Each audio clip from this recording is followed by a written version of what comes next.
would be asked from around the world. I'm Fizana Badgerell here in London. I'm David Doug Gallagher. Downs in Western Canada. Sorry, Doug, I talked over you. I'm David, also in London. And this week we have a special guest, Arun Suderman. Welcome, Arun. Where are you tuning in from? I'm here in the UK actually, so it's a very helpful time zone for me to finally make my week Unspun debut. Thank you for having me. Thank you for being with us. Now, as usual, we have been looking at the week's news stories to discuss, among other things, and what has been going on, but with a PR lens. And for those who are watching on LinkedIn, YouTube, X, Instagram, please enter in your comments. We would love to hear from you. This week, we want to look at some headlines from the real world and what they mean. Now, we're going to be touching upon corporate layoffs and also the world of Omnicom and also Venezuela. And of course, as PRs, we're going to be talking about Edward Bernays. And first of all, over to you. Thank you. Yeah, I want to talk about this special the Business Insider ran, and it's really an intricate look at some of the layoffs that are happening worldwide. If you're just listening, pause for a sec, have a look at your screen so you can see these roll by.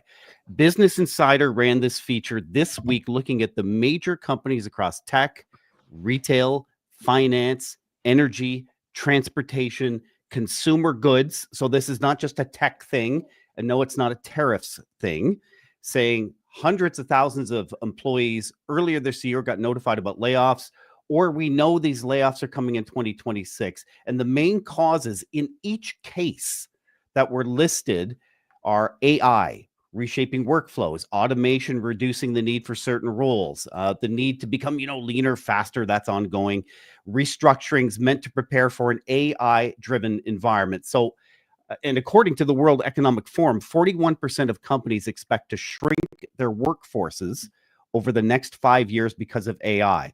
So for me, this really felt like a shot kind of across the bow. And I wanted to go to each of you and ask you from a comms standpoint, how should organizations be talking about large scale layoffs in this era of automation, as well as are we at the point where we can consider this almost sci-fi feeling that for the first time in human history, messaging, which is influential, will not be just human to human, but maybe we're entering into an era where messaging will be computer influencing human. And what does that look like within the PR industry? Simple questions. I'll go to David first, just for the fun of it, and then bring in our guest. Yeah. Thanks for leading off with me. We talked about this a little bit when the Amazon story came out a few weeks ago, and the real story was that it was an AI story, but it was positioned as an efficiency story, and the markets rewarded them. So I think it's kind of a matter of what your orientation is. And if you are a employer brand, you probably have to think with a lot more sensitivity than maybe what we've seen. If you're a tech brand, if you are a consumer-facing, efficiency-driven brand, then maybe there's a different way to position these things. But I think what you're suggesting is that there's going to be a lot of companies and a lot of sectors that don't necessarily see themselves as efficiency-focused tech brands. They're going to have to think carefully about how they talk about their workforce and any reductions to the workforce. So I wasn't aware that some of those brands were making these types of reductions, but I think this is a wave that we should all be ready for. Yeah. Arun, special guest. Thank you, Doug. I think it's fascinating, actually, the stories that you showed us. And even in the professional services world, which we're all probably more familiar with, you are starting to see AI impacting jobs. And in particular, I saw a story this week about, I think it was salaries being frozen because of the impact of AI. I think there is a broader issue around how innovation is positioned, assuming we are comfortable classing AI within innovation. But there's been numerous research studies, including, for example, Edelman's Trust Barometer, which has found that the general public is often quite scared of the onset of these new technologies. And it's because of reasons like this, because of the job cuts that are often involved, the idea that they're being left behind by technologies and by innovations that will help companies make more money, but may not help them personally. So I think that's a challenge. We've also had this steady drumbeat of reports whether it's World Economic Forum or elsewhere, talking about how 30% or 40% or whatever it is of jobs are going to be automated. So I think it creates a climate of fear. And I think business actually has a responsibility to demonstrate why things like AI will actually help us all, will help people, rather than necessarily just creating efficiencies that markets will reward. I like the note about trust. I trust AI when I'm using it, but when anybody else is using AI, I don't trust it.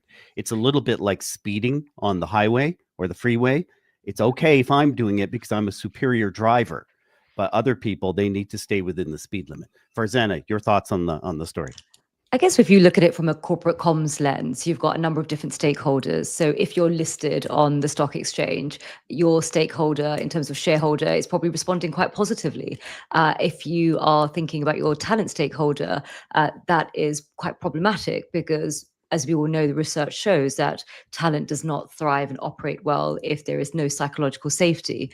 And so all of these conversations about AI replacing our jobs and the pace that this change is coming and impacting us is undermining the psychological safety. So I think that is definitely an area that the internal comms professionals will be really looking at in terms of how to create that sense of understanding what this actually means. And I think also what's quite helpful is to put it into context, because it's always quite scary when you feel it's the first time that's happening to society. But actually, if you look back and you look at the technology of books, the technology of cars, of radio, sort of TV, it did also decimate entire industries and sectors, but then it brought a whole load of new sort of sectors and industries. And I think the winners and the losers are really I think what differentiates the two is probably those who look at crisis the way that the Chinese have this double meaning for crisis, which is crisis and opportunity. So it's that where lies the opportunity. And I think the other thing that we can't really wrestle away from is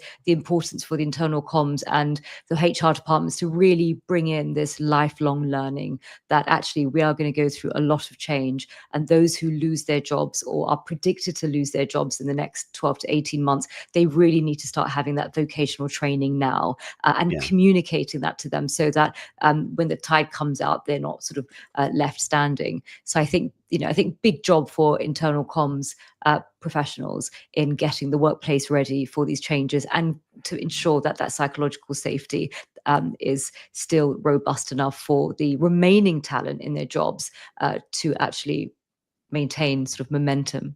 Yeah. And jobs are going to look differently. And David, I know in our next story, the jobs, the workforce is looking a bit differently with one deal having gone through. Yeah, I want to come to that in just a moment. I just kind of want to respond to something that Farzana said, because we've had this conversation before about whether AI proposes fundamentally a risk or an opportunity. And both things can be true, but there's also kind of timeframes and immediacy. And I think for some people, it's going to feel like a crisis, especially if you're living paycheck to paycheck or you're worried about your next job. The fact that a whole new industry could be born in the next decade isn't that reassuring.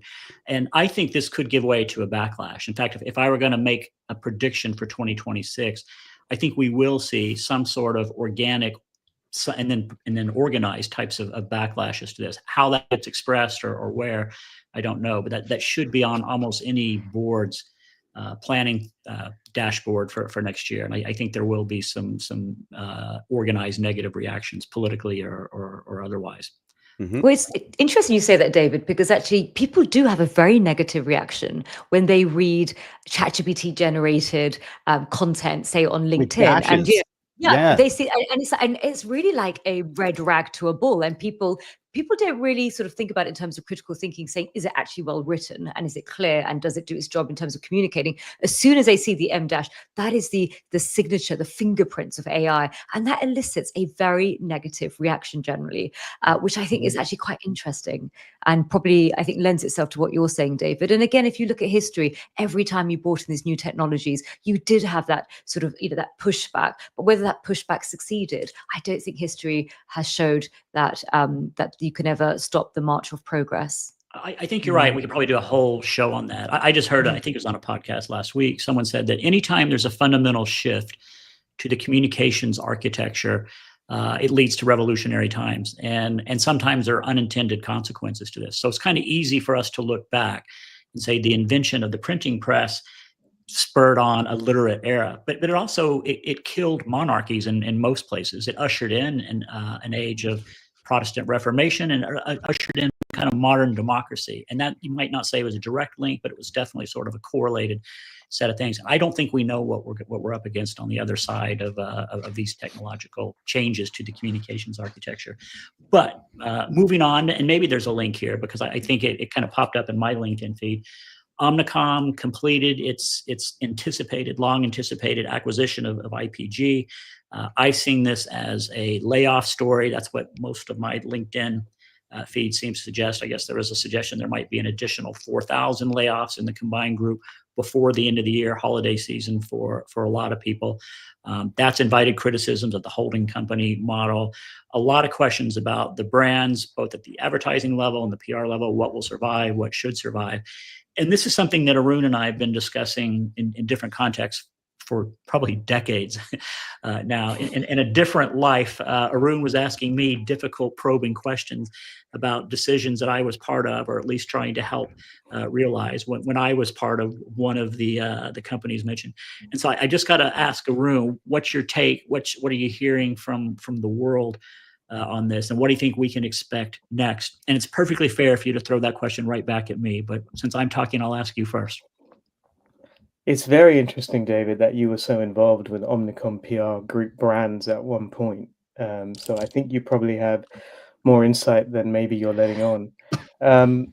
It's, obviously with the completion of the acquisition, and then we finally had some clarity this week about what the agency roster would look like. So there's a lot going on, and there's a lot to talk about in terms of the advertising side, because we know now that BBDO and McCann and TBWA will be the remaining advertising brands in the merged entity. Sorry, it's not a merger. You must never call it a merger.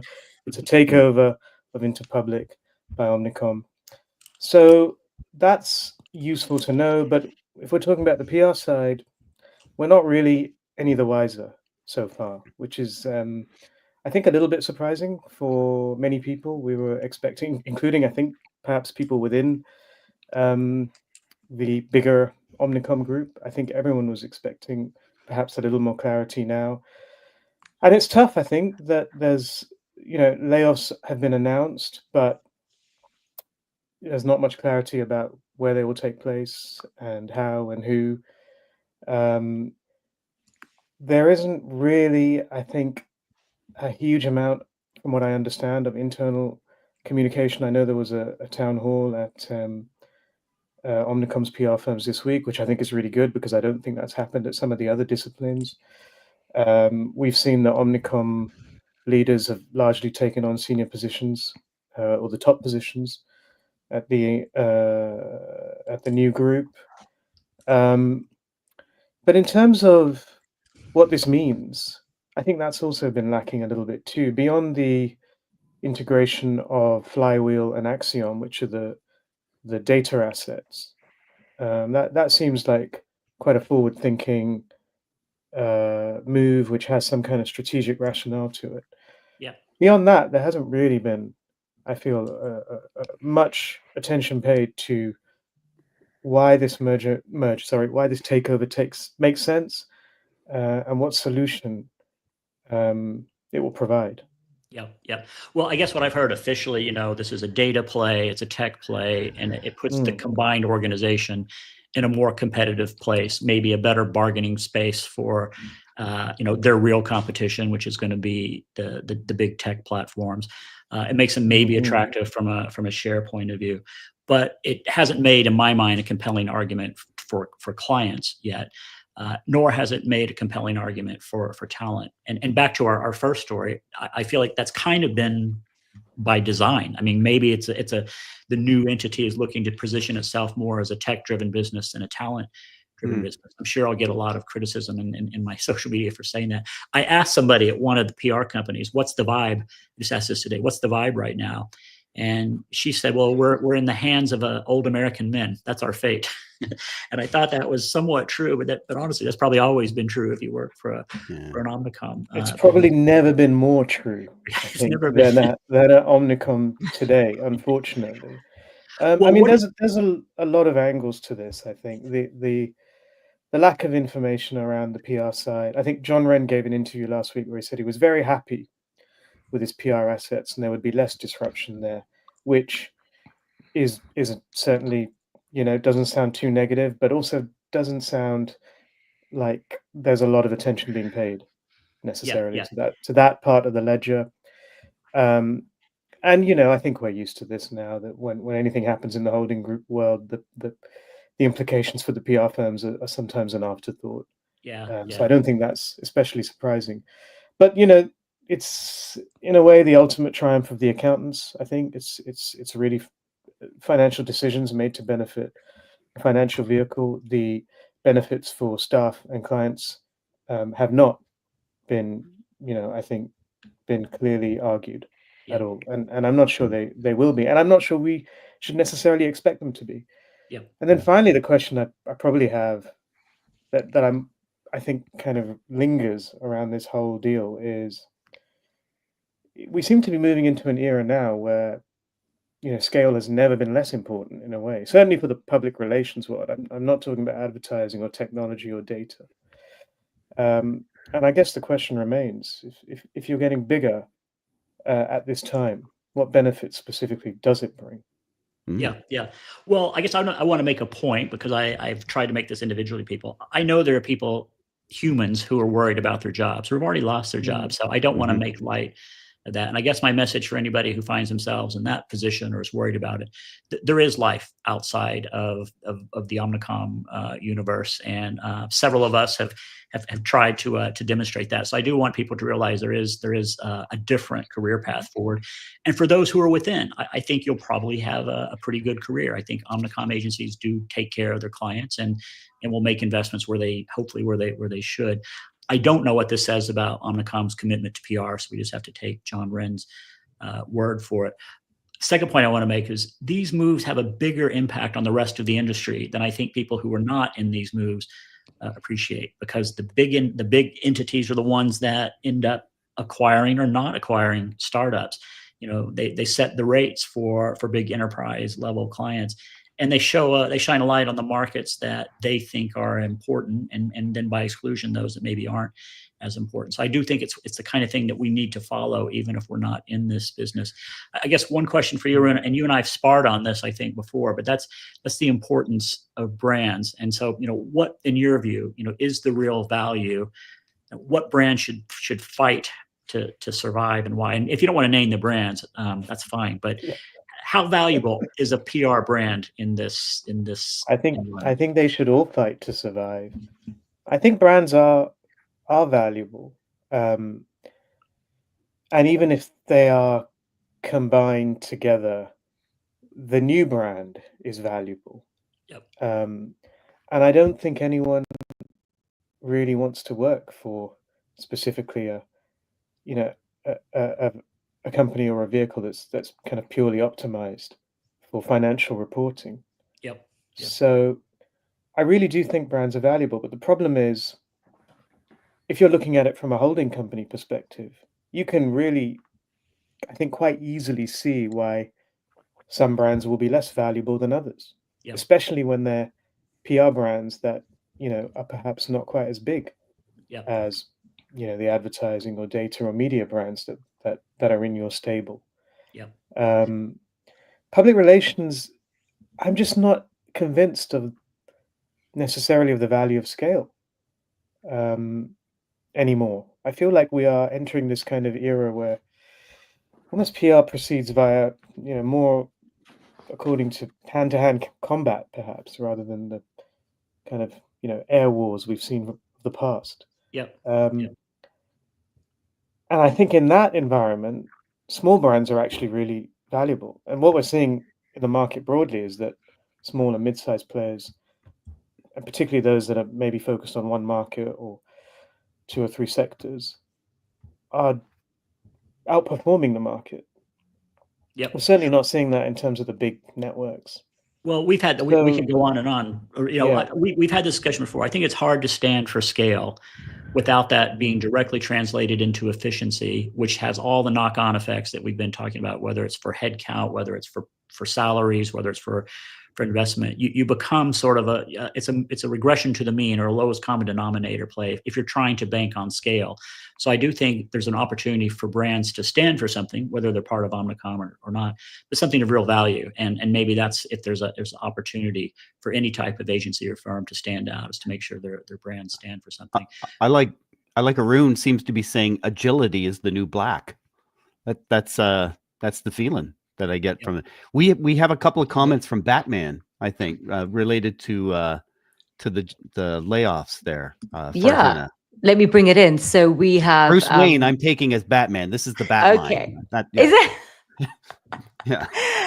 So obviously AI has struck a chord, and we're getting comments on the AI piece. Of course, we are all nervous on some level. Very interesting. So he says, he believes something that would help us not replace ourselves is to really, self-evaluate ourselves. And he goes on to say, actually, we need a lot as humans. We need vacations, we need sick days, we need insurance, we show up late, we're a bit grumpy sometimes. We bring poor sportsmanship to the workplace and lunch breaks. We need a lot. And AI needs very little. And that is so true. So, yes, we should evaluate ourselves and benchmark us against AI. And then, of course, these jobs, sort of stacking shelves. We need to start the job at one cost, but we stay year after year, raise after raise, and then we end up driving costs up. The more we stay in a company, the more we expect from them, and we expect it to be sort of linear. And so, how do we account for ourselves? And that's perhaps some weekend homework for all of you, is for us to do some self-reflection to figure out, actually, let's self-evaluate ourselves. Let's perhaps take a critical lens upon ourselves.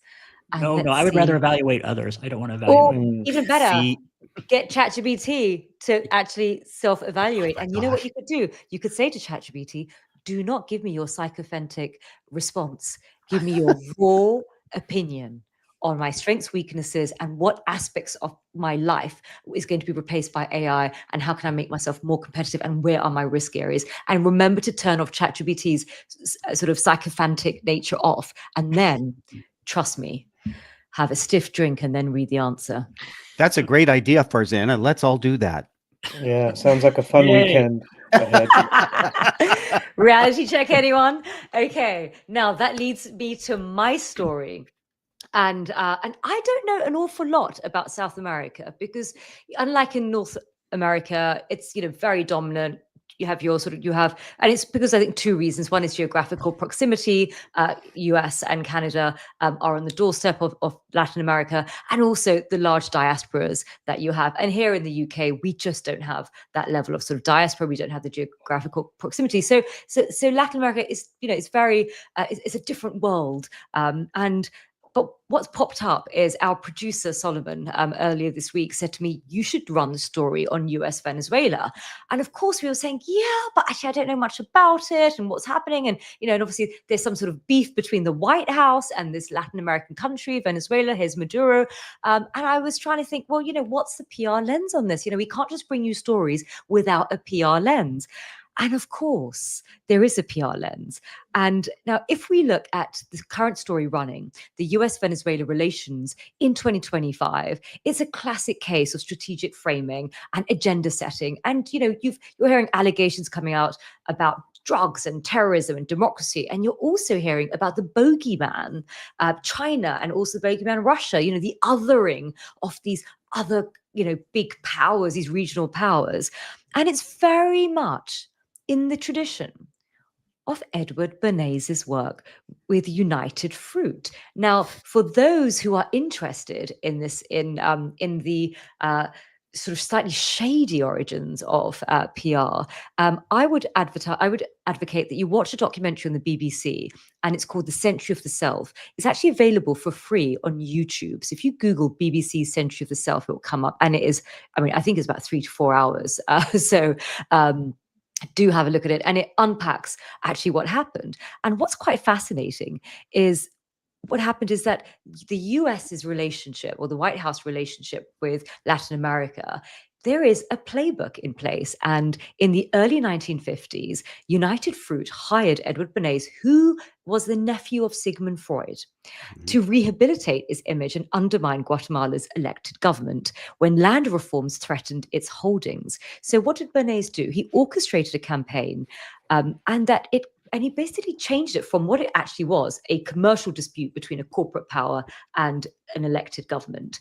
And it actually turned it into a sort of conspiracy theory of communism taking root in Guatemala. And it wasn't the case. It was what we call in PR astroturfing. So what Edward Bernays did is he took a number of journalists, flew them out to carefully stage managed visits to round up the few communists hanging around at the time, and made it look to the journalists, because every single touch point was with a communist, that the country was about to fall to communists. And of course, you also had the othering of, the Soviet Union, and you had the same framing that you're seeing today with the US and Venezuela.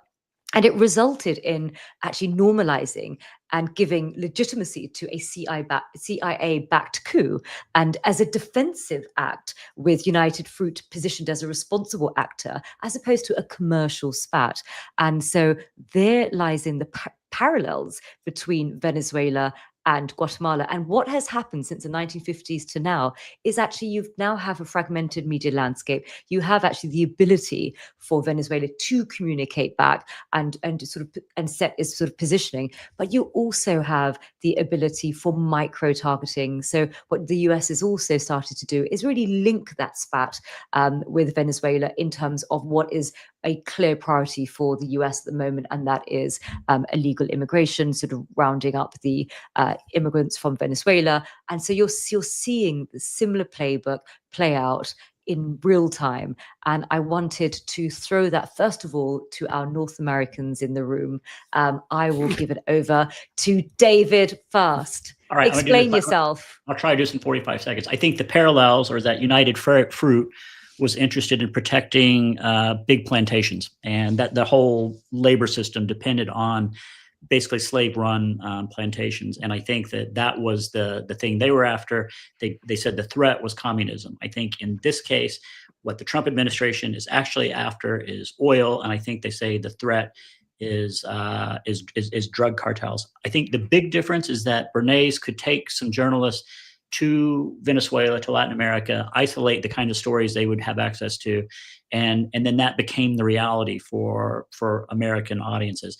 I think what we're seeing this time is that that's not possible. There's a lot of real-time checking, and the stories actually become about these so-called double tap strikes, where the Defense Department, Pete Hegseth in particular, seem to be accused of either murder or war crimes for what they're doing. So that strategy, I think, was exactly the one they were trying to impose. I think its reality has been upended. And I don't think that the perception of Venezuela is the same in America's minds as perhaps the plantations were, or United Fruits issues were, as part of the big Make Bananas popular campaign. Sorry, I tried to do that in 60 seconds. Thank you, DG. Doug, have you got a minute? Yeah. Oh, sorry, Aaron. I was just going to say, it is a similar playbook though, but yeah, over to Doug. My takeaway was the comm strategy used here is just shorthand. That there's what President Trump is doing is trying to create a shorthand for Venezuela. In the same week, he's trying to do that for Somalia, calling people from Somalia garbage, the country garbage, because of things that are happening in Minnesota. I'll stay away from the political, but the shorthand drive as a comm strategy is so old and so common. It goes way back, further than Bernays. I see it right now with the Democrats calling Trump a fascist and a Nazi, just trying to create a shorthand for it. Trump didn't create this tactic. He's just the loudest mouth in the room right now. And that's why there's a focus on it. And where do we stand on Edward Bernays? I'm curious. Because he's kind of the so-called father of public relations. I must confess, I don't know a lot about him, but he's almost like a parent that the industry is now a little bit ashamed of. You don't like Torches of Freedom? That was a great campaign. I was just going to mention women started smoking because of that than ever before. Well, one of the great campaigns. I was going to mention Torches of Freedom. Yeah, I'm curious. I feel like maybe this industry's problem is this original sin. It could be. We're lacking our own kind of mythical figures beyond him. And that was 100 years ago, too. His whole manufacturing of consent, I think, sounded smart. Engineering of consent, sorry, sounded smart. Now it sounds quite manipulative, and I'm not sure it's the narrative that we want guiding our profession. But when you ask somebody who's the alternative, it's hard to come up with a name. Yeah, Mm. I Well, like I'm that he sure brought. future. Sorry, I Sorry, go like ahead. the introduction of behavioral science to Mm. the approach, whether it was done at the time for the greater good or not. That I'm with you. But he did introduce some psychological principles, and that whole sales funnel, attention, interest, desire, action, that hasn't gone away. There's 14 steps now, according to Google, and we go back and forth through the funnel. But boy, the initiation of that funnel, brilliant concept. I didn't know that was Bernays. I do know that we're out of time. So Oh, okay. All right. So time for the thank yous. As always, thanks to our producers, Emily Page, and this week, Solomon Ibe. Solomon, I hope I'm saying your name right. David Olajidi, normally our producer, he's in Calgary. So I got to have a drink with him. And as soon as I asked the waitress to take a photo of us, takes off his big jacket just to show the guns, right? So he's got a little flex thing going on there. Next Love time it. I'm wearing a t-shirt. I won't match him, but I'll do my best. Yeah. And David and I are going. David's going to his first professional hockey game tomorrow night. The vaunted Calgary Flames, who are in dead last place in the NHL, but we're going to have fun anyway. The Week Unspun is a co-production of Fulgate Advisors, Curzon Public Relations, and Stories and Strategies podcasts. You can catch the recordings on YouTube, Apple, and Spotify. And our final thought, Christina Dolshova thanked Farzana this week on LinkedIn for coming to Prague for the Forum Media Conference. And Christina also offered this quote from Paul Holmes, which I thought was our great final thought. Quote, "If you're dealing with only one crisis today, you're very lucky." Have a great weekend. Thanks, everybody. Thank you.